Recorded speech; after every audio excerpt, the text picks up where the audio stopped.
Good afternoon, everybody. I'm Ryan. This is Nicholas and Kenneth. We've heard some great presentations so far, but sitting in these chairs for a couple hours is going to wear you out, so we brought some coffee. It is very hot. Just keep that in mind. The blend that we're serving you right here is a honey-processed Costa Rican light roast. It's a great afternoon coffee. You'll notice some earthy tones, a sweet aftertaste, and it lacks the bitterness that many coffees have. The three of us traveled the world together to the four corners of the earth for 5 months, drinking coffee along the way. When we got back, we began to reimagine the impact that coffee could have on local and global community. And thus, Four Corners Roasting Company was born. Now we're celebrating coffee and creating community.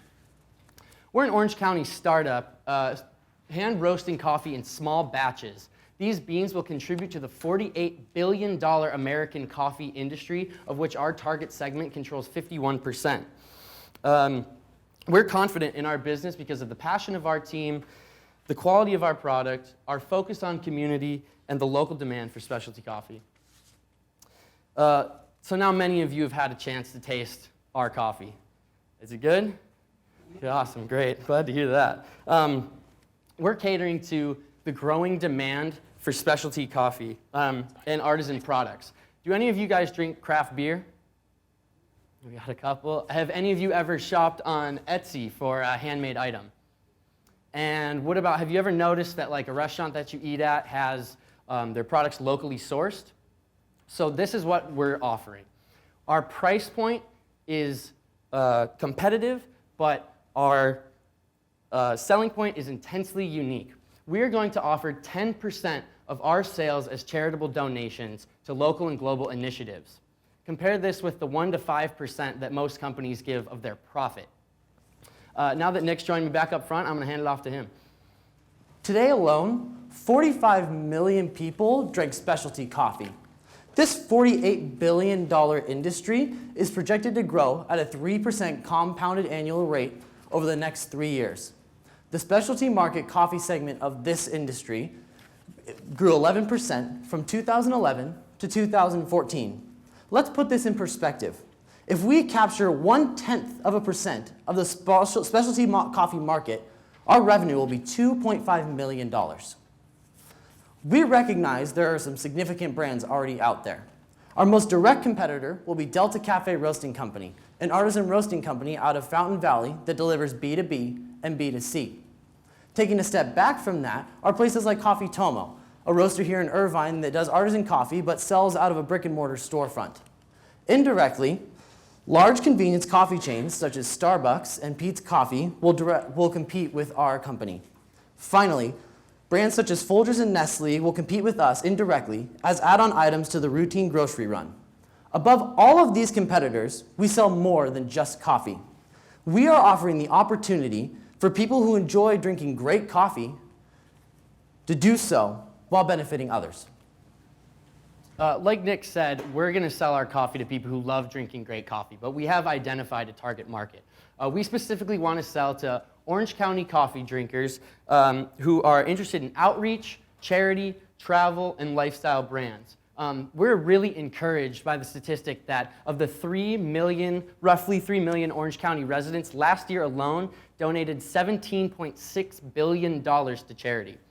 Our B2B, we're going to target individually owned or small chain coffee shops, and we're also going to try to sell to retail, artisan food retailers and those locally sourced restaurants that I was talking about earlier. We'll have 2 denominations of packaging. The first will be 13.5 ounce bags. We'll sell at $15 directly to consumers, and we'll sell to retailers for resale at $10 a bag. Our second denomination will be 5-pound bags at $60. We're going to sell these to the coffee shops and restaurants for them to brew and sell on a cup-by-cup basis. We're going to practice an omni-channel marketing strategy. This will allow us to engage our customers across a variety of platforms, such as our website, social media, print catalogs, and more, while maintaining a seamless brand throughout the whole experience. We're furthermore going to use a variety of distribution channels, such as our online retail portal, other online coffee wholesalers, artisan markets, restaurants, and the brick and mortar coffee shops. As Ryan said before, we had the opportunity to travel the world together. Here's a picture of us in South Africa on a safari.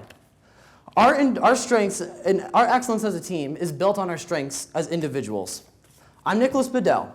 As the head of roasting operations, I will ensure that each bag of coffee produces a cup to the quality that you've all tasted today. I have 2 years of roasting experience by hand with beans from over 10 different countries. I've worked a year and a half in coffee retail, and I'm a registered member of the Baristas Guild of America. And I'm Ryan Book. I am the head of marketing and sales.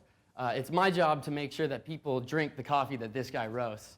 I will have a degree in marketing with a minor in global studies just in a couple of weeks here. And to pad my stats a little bit more, I have done marketing and data analysis for 6 months at a Fortune 200 company.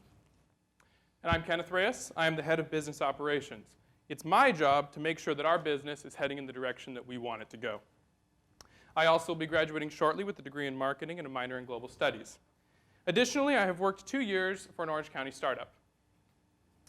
Moving on to our management gaps. Can you get the slides for me? We have identified that we are lacking in the areas of accounting, logistics, web development, and web development. As such, we have allocated expenses to pay for consultants in these specific areas. Additionally, we have assembled a board of advisors, a couple of whom are with us today, all of whom are successful entrepreneurs and will help to guide us throughout the entire process. Now, let's get to the numbers. Okay, here this bar graph has our revenue in blue, gross profit in red, and net income in green from our first 3 years of operations. Due to the scale of the graph, it appears that we have no net income in the first year. That's not true. We do, in fact, break even and have a slight income of $2,000.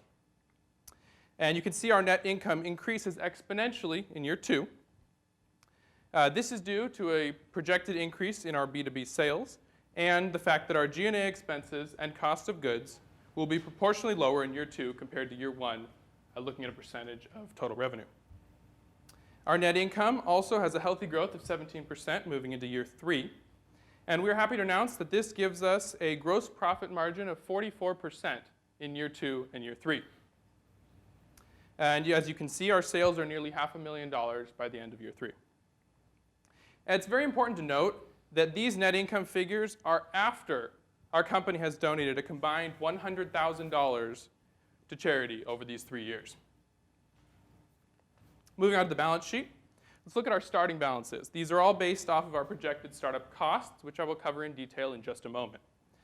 We also have healthy cash reserves in year 1 and year 2, as you can see.